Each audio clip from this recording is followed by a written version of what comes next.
নমস্কার বন্ধুরা, কেমন আছেন আপনারা সবাই? আশা করি ভালো আছেন।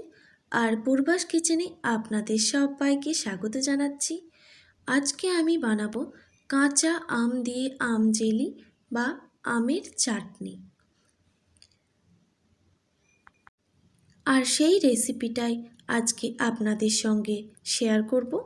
তো স্কিপ না করে সম্পূর্ণ ভিডিওটি দেখার অনুরোধ রইল।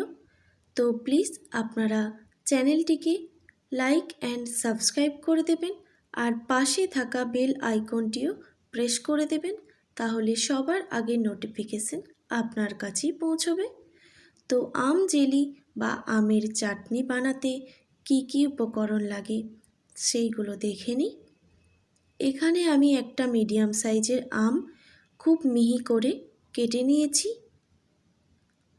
দেখুন, একদম সরু করে কেটে নিয়েছি, তারপর ভালো করে ধুয়ে নিয়েছি। তারপরে এই দিকে নিয়ে নিয়েছি 1 বাটি মতো চিনি আর স্বাদ মতো লবণ। চিনিটা আর লবণটা আপনারা অবশ্যই আপনাদের স্বাদ অনুযায়ী দেবেন। তারপরে এই দিকে আমি 4টে শুকনো লঙ্কা নিয়ে নিয়েছি। লঙ্কাটাও আপনারা কম বেশি করে নেবেন। আর লঙ্কাটা আমি ছোট ছোট টুকরো করে কেটে নেব একটা কাঁচিতে করে। সবার প্রথমে আমি আমগুলোতে একটু লবণ দিয়ে ভালো করে মেখে 15 মিনিটের জন্য রেখে দেব।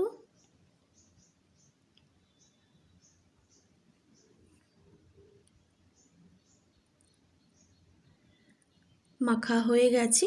এবার একটা প্লেট দিয়ে ঢেকে রেখে দিচ্ছি 15 মিনিটের জন্য। 15 মিনিট পর রেসিপিটা বানানোর জন্য আমি এই রকম একটা কড়াই নিয়েছি। কড়াইতে দিয়ে দিচ্ছি 1 বাটির মতো জল।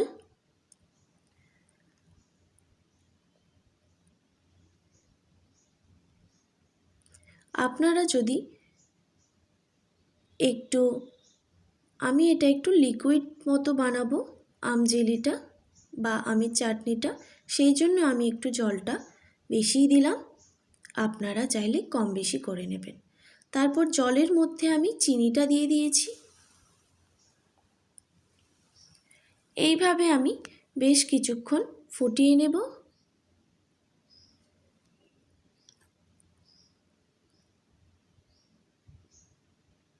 তারপর আমটায় যে আমি নুন মাখিয়ে রেখেছিলাম, দেখুন আম থেকে কতটা জল বেরিয়ে গেছে। এই জলটা কিন্তু দেব না। এবার আমগুলোকে আমি এইভাবে হাতে করে চেপে চেপে দিয়ে দিচ্ছি।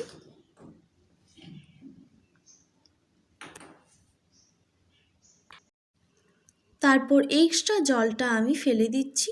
এইভাবে চিনির জলের সঙ্গে আমগুলোকে বেশ কিছুক্ষণ ফুটিয়ে নেব।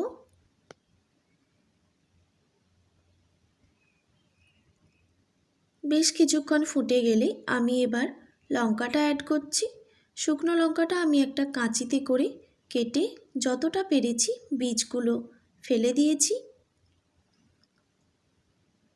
লঙ্কাটা আমি ঝালের জন্যই দিলাম, যেহেতু এটা টক ঝাল মিষ্টি একটা চাটনি হবে। আপনারা ঝালটা একটু অ্যাডজাস্ট করে নেবেন। তারপর এইভাবে আরও কিছুক্ষণ ফুটিয়ে নেব। আরও কিছুক্ষণ ফুটে গেলে রেডি। আমি একটু পাতলায় রাখছি, আপনারা যদি চান একটু জলের পরিমাণটা কমিয়ে দিতে পারেন, এতটা পাতলা না রাখতে চাইলে। তো রেডি হয়ে গেল কাঁচা আমের চাটনি বা আম জেলি। তো আমার রেসিপিটি কেমন লাগলো আপনারা আমাকে কমেন্ট করে জানাতে পারেন। আর আমার ভিডিও যদি আপনাদের ভালো লেগে থাকে তাহলে অবশ্যই like, comment, share and subscribe করে দেবেন। ভালো থাকবেন, সুস্থ থাকবেন। দেখা হচ্ছে নতুন কোনো রেসিপি নিয়ে। এতক্ষণ আমার সঙ্গে থাকার জন্য অনেক অনেক ধন্যবাদ আপনাদের সবাইকে। আজকের মতো টাটা।